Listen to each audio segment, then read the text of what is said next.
Hello, Northlanders. It's Dan Williamson.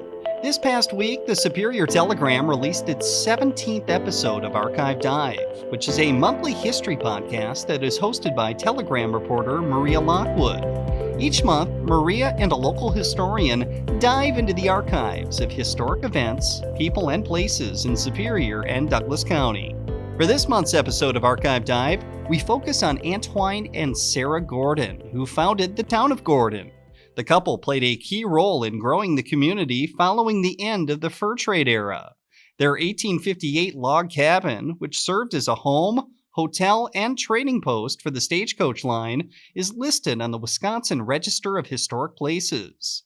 Maria is joined by Antoine and Sarah's great-great-grandson, Doug MacDonald, as well as Brian Finstad, both of the Gordon-Wascott Historical Society, as MacDonald shares stories of Antoine and Sarah that were passed along in his family. Antoine was born in 1812 in Sandy Lake, Minnesota, and died in 1907. Sarah was born in 1827 in Burnett County, Wisconsin, and died in 1911. They met on Madeline Island, married in 1843, and went on to have 5 children, 3 daughters and 2 sons. Antoine was community-minded and involved in many things, including as a storekeeper in Gordon.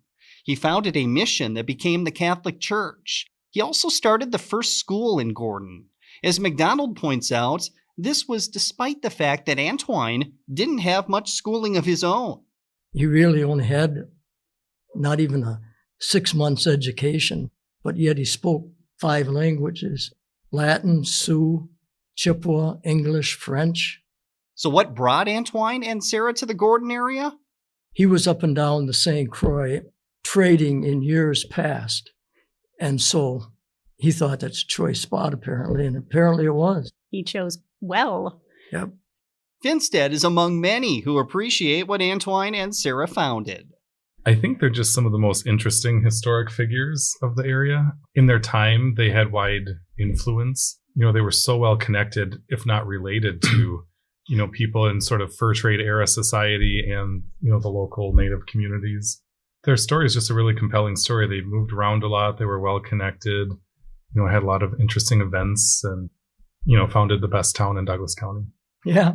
Best town in Douglas County. Ooh, gauntlets thrown. Yeah. You can find that episode at superiortelegram.com or wherever you also get this podcast. I'll also put a link in the show notes. In case you missed last month's episode of Archive Dive, I'm resharing it here. We take a trip back to the heyday of Superior shipbuilding and discuss when quintuplets helped launch 5 cargo ships in Superior during World War II.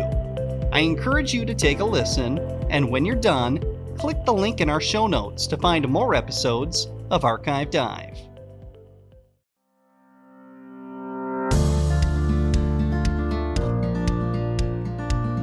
Hello, and welcome to Archive Dive. I'm Maria Lockwood, a reporter with the Superior Telegram. Each month, we dip into files on historic events, people, and places in Superior and Douglas County with local historians. Today, we'll take a trip back to the heyday of Superior shipbuilding. In May of 1943, the famous Dionne quintuplets visited Superior to launch 5 cargo ships at once at the Butler shipyards.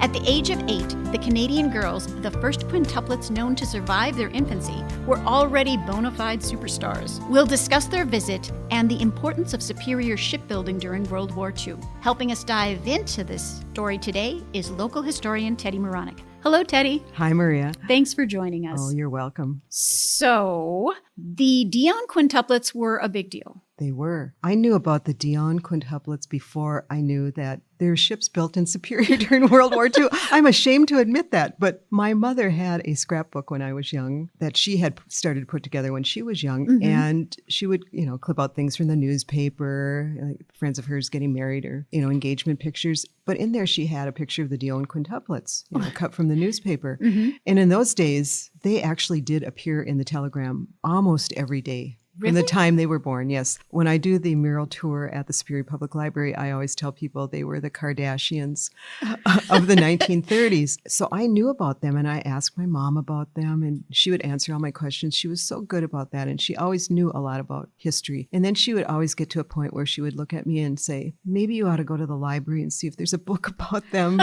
And then I found out about them. I read this book, which is still on the library shelves, called We Were Five. That the sisters, the Dionnes, wrote about their life. And that was the beginning of it. It wasn't until many years later I learned about shipbuilding in Superior, unfortunately. But the fact that they came to Superior, was that the only time they came to Superior? That was the only time they came to Superior. It was the first time they'd been out of Canada. Ever. And they were almost 9 years old when they came here. But they had an interesting life and a very sad life. They were actually wards of the King of England. The King of England, even though they were in Canada. Well, it's one of the Commonwealth countries, so the king was their monarch. But they were also governed by the provincial government of Ontario, where they lived. Okay. And so they could do nothing without the permission of the government. And there'd always been people approaching the family to have the girls go somewhere. I think they were offered $1 million to go to the New York World's Fair, but they chose to come to Superior instead because they were happening at the same time. And we won over the World's Fair? We did, and it was, I'm sure, to do with Robert Butler, who was the president of the shipbuilding company in Superior. And he was quite a showman in his own way. He was always getting movie stars to come here, Ann Baxter and Ingrid Bergman. They were both, but he saved the best, it seems to me, for Duluth because they were both at the Riverside Yard and they didn't come to Superior. But maybe he did save the best for Superior because the Dionnes were just hugely, I want to say popular. I don't know. You know, people were sort of obsessed with these 5 little girls. So that was quite a coup for him. And they weren't paid any money. Oh, really? So they could have gotten $1 million and gone to the World Fair, or they could just come hang out in Superior for free. Right. And that's what they did. That's what they did because these 5 ships that they were cargo ships, they were going to England for the war effort. And so that meant something to the Canadian government too, you know. So they came here. And they were wards of the state at the time, or were they back with their family at that point? That it was just happening then where they were going back with their parents. They had been raised separately from the rest of their family. When Mrs. Dionne gave birth to the quintuplets, those were her 10th children. She had 5 before. Wow. And then she had 3 or 4 after that. So it was a huge family, but they were raised separately from their siblings. They had their own little house and a nursery, and they called it a hospital too. And then they had a viewing space that people came from all over to see them. Was it Quintville or something? Yeah, it was something like that, you know, and they were just put out into the yard to play, and then people would come by. Would people pay to come watch them then?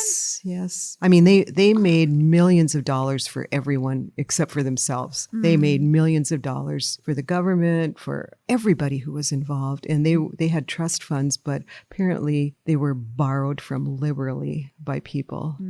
Did they do a lot of like spokesman sort of things? Was that a deal back then? Like, here's the breakfast cereal of the Dionne quintuplets? Right, yeah. They had their images were all over the place. There were dolls created, you know, the Dionne quintuplet dolls and that. It was not a happy thing at all. And they really had a tough time adjusting to being back with a family that they were never raised with. And the government said they took, you know, they became wards of the government because their families did not have the financial know-how to take care of them. They didn't know about finances and they didn't know about how to take care of these kids. And I thought, well, she raised 5 kids before this, but I don't know if it was the money involved or were they actually protecting these kids? But that didn't seem right to me because it seemed like their parents cared about them, but it was a struggle when they hadn't been together for so many years to readjust to that. Right. And they were special. They were always going to be special. So you're not going to exactly fit in with the rest of your siblings because you're the money makers in the family, apparently, you know? So very sad. What were their names? Their names were Annette, Emily, Marie, Yvonne, and Cecile. Okay. Yeah. And the ships that they came to send out, were they named after the quintuplets or were they of different names? Well, they said they were going to be named after them, but the names of the ships were decided long before they were even built. And there was this old sort of story that if you change the names after after they had been originally named, that it was bad luck for anyone who sailed on them. So they didn't name them after the girls, but together they called them the Quint Fleet. The Quint Fleet? The Quint Fleet, Okay. the 5 ships. So. Do you know what the 5 ships' names were? Oh, they were some weird names. And they were cargo ships. Now, did all of them end up in the war effort? They ended up somewhere around the world, delivering goods to people. If you read about World War II history, which I've sort of gotten into this aspect of it about how we supplied Great Britain with everything they needed because they needed everything for the war, and how many ships were lost, cargo ships going across the Atlantic because German submarines were, torpedoing them. I don't know if we could make them fast enough. Oh, wow. For what was going on in the Atlantic. But it's interesting. And you read, about shipbuilding in Superior and Duluth, and we weren't building the fancy, the warships. We were building the working ships here in the Twin Ports. So we were the blue collar ships over Right. here. We were the And Gordon McQuarrie wrote a great article for the Milwaukee Journal about the Quints coming to Superior, and he spent quite a bit of that article talking about if they hadn't hemmed and hawed about the St. Lawrence Seaway, we could have been building much bigger ships here in the Twin Ports. Because part of the problem too was that once you build them here, you have to find a place that you can get them out to Right. where they're going, and that place is through Lake Superior and Lake Michigan, down through Chicago, and you hit the Mississippi, and you're going to go out that way. But see, that was part of the problem. They wouldn't fit. right. Bigger boats wouldn't make it. So all 5 of these boats were launched in a day. Right. Is that the most that had ever been launched at one point? Anywhere, I guess. Really? Yeah. In any shipyard? Right. 5 in one day. Okay. Butler's had done 2 in one day. I think it was Armistice Day, which we now know is Veterans Day. The year before they'd launched 2 in one day, which was sort of a big deal then. But the 5, that was amazing. How many ships were they producing at this point? I mean, did they have to hold on to them for a couple years to get all 5 to go out at once? Or I were don't they know how turning out that many a worked. year? Well, I think Jerry Sandvik wrote a good book about shipbuilding in the Twin Ports. And I think in total in the Twin Ports, there were about 200 ships produced during the war. And of course, they worked around the clock at Butler's. I'm sure they did at Globe too in Superior. They work around the clock to get these ships out because they had a lot of government contracts Right. to build these things. So, when you're working 24/7, and they were, even in those days, you could probably produce a lot. So, And it wasn't just men working down there either. well, Butler was very slow in hiring women to work the manual labor jobs. Really? Globe hired welders who were women much earlier than Butler did. Butler, I think it was probably late into 1944 when they first hired the first wow. women who were working actually on the boats. But Globe started hiring female welders how? Earlier than that, I don't know which year it was exactly, but they were ahead of Butler. Okay. I mean, they employed a lot of women down there in the offices and things.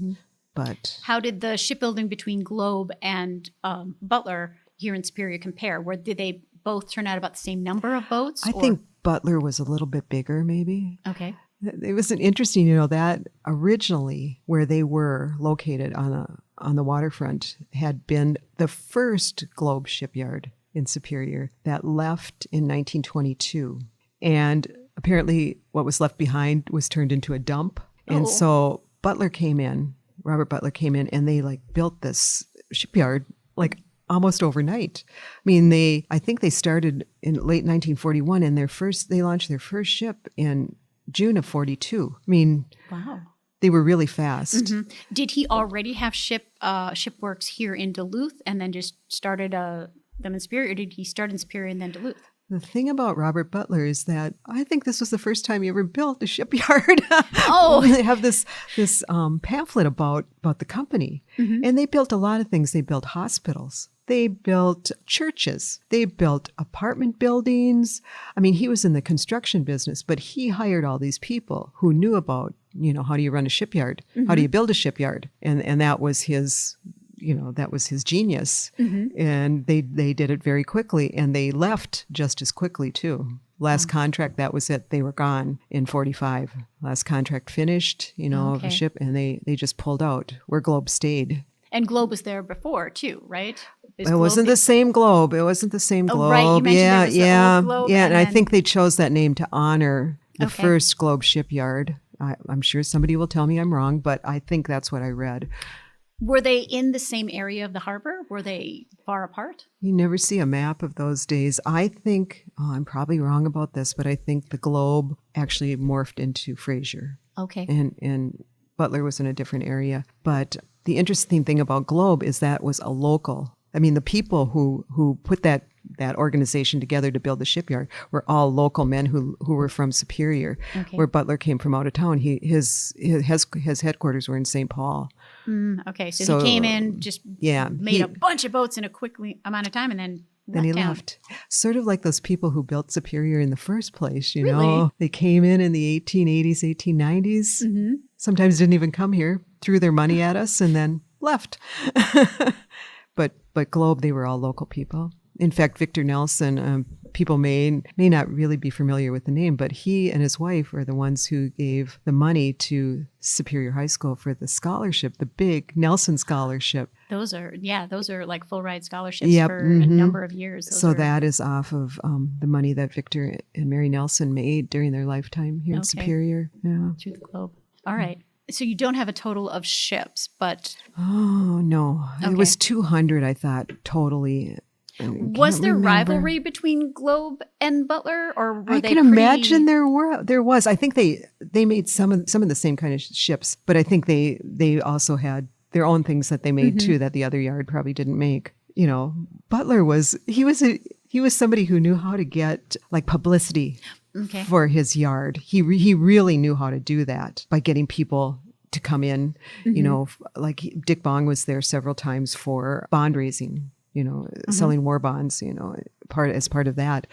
And he really knew how to advertise what he was Right. doing. And I don't think they had any trouble finding workers. Even though it was right during World War II? Yeah, you know, there were so many people moving to Superior because you're just coming out of the Great Depression and people want jobs. And so they're moving to Superior. There weren't even enough houses or apartments in Superior. They set up like trailer parks Really? and moved in trailers so people, men and women who were working there could live there with their families. Okay. So it was a big, you know, it did a lot to help Superior, who until 1941 were really struggling to get out of the Depression. And so once they moved in. That helped a lot. Yeah. And so he was the showman, and he brought in the Dionne quintuplets. Was Yes, that he kind of the did. pièce de résistance of his Yes. advertising efforts? And he had a daughter, Catherine, who was about 10 years old at the time. Ah. You see her picture a lot in the newspapers. And it must have been very exciting to be that age, and your dad is launching a ship like every other day at the shipyards. But she was sent to Canada to extend the invitation to the Dionne quintuplets. It was just sort of a publicity thing because it all had to apparently the deal had to be hammered out between the government in Ontario and the State Department in the United States to Really? get these girls here. Yeah. Because just the crossing the border was a big issue. It was a big deal, and because of who they were, Mm-hmm. and even photographs of them were protected. There was one, I think it was called King Enterprises, that had the specific, they were the only ones who were supposed to take pictures of them. Okay. So the pictures that were taken in Superior, were the telegram photographers allowed to take any? No. Oh, so those were all from this. Those, yes, they were publicity copyrighted by them, and that was specifically theirs. You'll see shots of the shipyard that day and of other things that are going on that Telegram, sent a photographer to. But no, the girls, that was, they made a lot of money off those little girls, so they were very protective I guess. of their pictures. And they came down by train? Yeah, at first they said they were going to come down by ship. I thought that was kind of funny. It would have Oh. taken them how long to get here from Canada? I don't know. Across Wow. Lake Superior. And then they finally decided they would come by train. They even said that President Roosevelt was going to come here Ooh. when they launched these 5 ships, because he was interested in, he had been Secretary of the Navy early in his career, but that wasn't going to happen. And I'm surprised he didn't, because he had been here. I mean, he came to Superior in the 1890s and supposedly we never found verification of this, was saved from drowning during a ship launching. Okay, but we don't have any proof. I don't have any proof. Apparently, there was no one there, like at the JFK appearance at Central High School, that nobody was taking pictures. Right. But he didn't show up. But they came by train. And then when they were actually going to come to the launch site, the train brought them to a certain point on the Hewitt Slip. No, what was it? Yeah, they came by train, and then they had to take a boat a little way to get to the launch site. And they said there were between 18,000 and 25,000 people at the launching. Where did they put them all? They built bleachers. There's great pictures. It's amazing how many people are there when you look at it. But they had been preparing for this for months. And apparently they had a committee set up for the Quint launching, and people went door to door in Superior asking if there were rooms that people who were coming to town could stay in, because the hotels had been booked up a couple months ahead of time. It's like Grandma's marathon weekend. Yeah, it was the same thing. And they'd gotten extra rations for the restaurants, so they'd have enough food to feed people because they expected so many. They set up a tourist booth on Tower Avenue, and then also at the old Superior Water Light building on Tower Avenue, they had an information desk there where you could, try to get tickets, which I'm sure were impossible, to attend the launching. Wow. I mean, everything was going on. They had this, the Quint Fleet Committee was downtown putting up banners on the streetlights and everything. I mean, it was a big deal. Do you know how far away people came? Because this was their first U.S. appearance, right? Right. Ever. I've never read anything about that, but Gordon McQuarrie, as I said, has the best article about the Quint visit. And he said that people were saving up their gas ration coupons so they would have enough gas to drive here. So they must have been coming from, I'm sure it was harder to get here too because of rationing. You had to worry about, am I going to have enough gas to get to work, or do I want to go see the Dionne quintuplets? Well, apparently a lot of people chose that. So I don't know. They could have come from very far away. I'm sure there were people here from the cities. Right. For sure. Yeah. Did they do any kind of meet and greet after the ship, or did they just come? They knocked the bottles on the masts and then headed back? That's about the extent of it. Really? They did have a ceremony at the shipyards. The girls came in and they had was it 2 hours? I think of a program. They had, the Butler Band. They had a band and they performed there. Like members of the crew? Members of the people who work there. They had a band. I mean, they had everything. They had a theater group. They had sports teams. I mean, it was a full service shipyard. Yeah, just from the people who work there. Okay. And then they had, of course, every dignitary. Canada, the United States, and Minnesota got in on it too. So, and they had to speak. And the whole thing took about 2 hours. And all I could think of was those poor little girls plus English was not their first language, French was. So they're sitting through this. I'm sure it was a very long ceremony. But the only thing they did, they had like a 10-minute interview with a reporter from Canadian Broadcasting that went out over the radio, but I read that they only knew like 300 words of English, but that's like 298 more than I know of French. So, oui. So, it was sort of a back and forth questions with them that they obviously must have been prompted a little bit, and they did sing God Bless America in English. They were going to do the Star Spangled Banner, but it was too hard for them to learn. Which is probably too hard for a lot of, Americans to learn too. Yes. So, but they had that little program with them. And at first it was said that Princess Margaret, who was the late Queen Elizabeth's sister, and probably was kind of around the age of the girls at that time, that she was supposed to make a broadcast from England at that time for the ship launching. But I don't think that ever took place. Must have been just too hard to figure out. But everybody else anybody was there. So the governor? I think the governor was there. Who was it? Like the local representatives and things too, where people there were giving speeches too. Did they have anyone from the U.S. government? I think there was, not the president. Like the president, yeah, the vice president or anything, And then I think one of the most interesting things about it is, since they were little girls and they were christening the ships, which are usually done with champagne bottles, they got them smaller bottles, like pint size or whatever, and they were wrapped in red, white, and blue ribbon. And one story said that they had water from Niagara Falls in the bottle, but then I read another story that said they had commingled water from Lake Superior and from Niagara Falls. Okay. Sort of to represent the whole Canadian American thing. And so they used the smaller bottles to christen the ships. Wow. Okay. Did they spend the night? Did they just head back home? What happened to them after this ceremony? I think they came in the day before. Okay. Because they were Catholic, and they went to Mass at the bishop's residence, which was on 2nd Street at that time. It had been Dr. Conan's house. It's gone now. They tore that down many, many years ago. But he had a chapel in the house. And so they went to Mass there first. And then the ceremony took place on Mother's Day. So they came, after they had gone to Mass, they went down to the shipyards. Okay. So, awesome. Yeah. They didn't stay overnight then. Then they went right back to Canada after that. Okay. Yeah. And how long did their fame last? I imagine there's people who are still, sort of interested in them, but one of them died.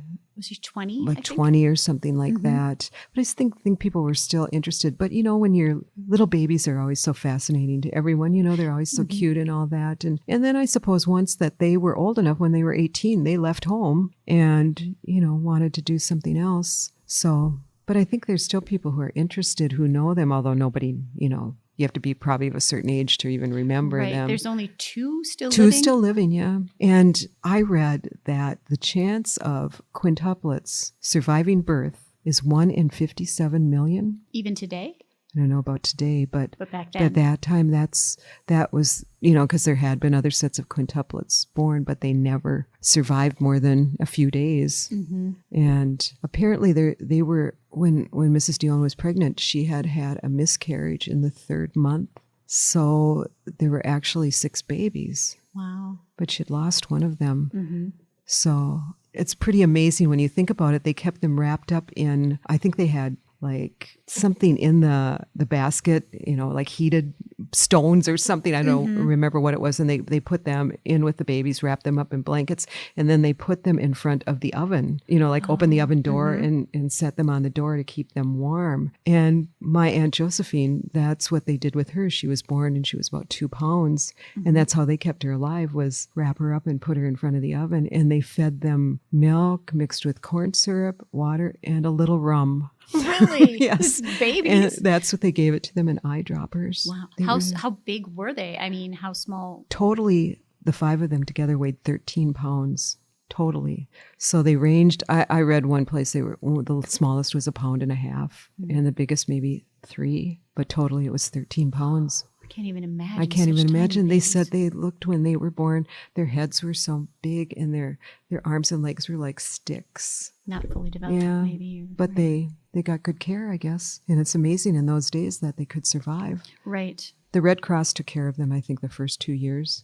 Wow. It was a big day for Superior. Gordon McQuarrie said, "This is the biggest day in Superior since Calvin Coolidge came here to set up his summer White House." There you go. Put us back in the national spotlight. Yes, yeah. And it taught me a lot about shipbuilding in Superior. Right, which you didn't even know about until... I didn't, and I think that's a shame that I went through all my education, and I'm a history major, a college history major, that nobody ever talked about Superior history and all the interesting things that happened here. But to grow up and not know about shipbuilding in Superior, of course I knew about Fraser shipyards, but what did that have to do with the Dionne quintuplets in World War II? I didn't know. You connected the dots. Right, finally. And I know you like to tell people they're like the Kardashians of their age, but unlike the Kardashians, they didn't seek the limelight. No. They kind of had it forced on them. They did. And for what reason? Because you were 5 identical babies born. It had nothing to do with you individually. I think that would be hard to go through your life, that the only reason you're well known is because you look like your 4 sisters. And they said they varied in weight like 3 pounds. When they came to Superior, that was the only difference, in 1.5 inches difference in some of their heights. But they were very, very, very much alike. So I don't know. It's a sad story. And, everybody was so excited about them, but I don't know if they were very excited about themselves at that time. If you look at pictures of them that you do see that they had been taken in Superior, they always look so like wary. Why am I here and why am I doing this? The library has a mural. The public library has a mural. One of their murals is of the Dionne quintuplets that day. Just sad. Until you really start digging into it, you don't really understand the story. Right. I mean, it was great publicity for Superior, Right. and it highlighted something very important that we were doing, Mm-hmm. but it was unkind to the Dionne quintuplets, Right. the life they were living. Yeah, but we didn't know that back then. So, Okay. Has there ever been, since then, anything as big? Gordon McQuarrie said there wasn't anything prior to that as big other than Calvin Coolidge. right. Can you think of anything else that kind of is in that ballpark? I don't really think so. Happened more recently? No? I mean, we've always, what surprises me about Superior is how many presidents or people who were going to be president, visited this small town in northern Wisconsin. Mm-hmm. That always surprises me, everyone who's come through here. Well, the Brule River had a lot to do with that because there were a lot of people who wanted to fish. Eisenhower came here before he was president. He got off at the station in Superior and went out to the Brule with his brothers, I believe, to fish. Oh, okay. McKinley was here. Wasn't Grant here? They say Ulysses S. They Grant. say, yeah, I don't know. Well, Hoover was here. He came that same summer. Mm-hmm. Kennedy, Trump was here. President Biden's been here. Twice. Yeah, twice. So Gore was here. was Al Gore Al here? Gore was here. Okay, but it's surprising. But Superior was the second largest city in Wisconsin for a long time. Isn't that when you think about that, you think, oh my gosh, how did that happen? That Madison, Milwaukee was of course the biggest, Right. but it's just surprising. Mm-hmm. We are definitely not in And the we're top not anymore, but 10 we were anymore. at one time. Mm-hmm. We were a big deal. And I don't know, they built ships in Manitowoc. They built submarines in Manitowoc. Okay. But we were the only, I think Duluth and Superior were the only shipyards on Lake Superior Okay. So during World War II. Right. And they were. And Manitowoc was building, of course, the submarines down there. I wonder how easy they were to get to where they were going. I don't know, but they never had the Dionne quintuplets come. That's right, they didn't. All right. Well, thank you. You're welcome. This has been fun. My favorite topic is Superior during World War II. Okay, we'll remember that. Yeah. All right. And thank you for listening to Archive Dive. New episodes are available monthly at superiortelegram.com or wherever you listen to podcasts. If you have a topic you'd like us to explore, email me at mlockwood@superiortelegram.com.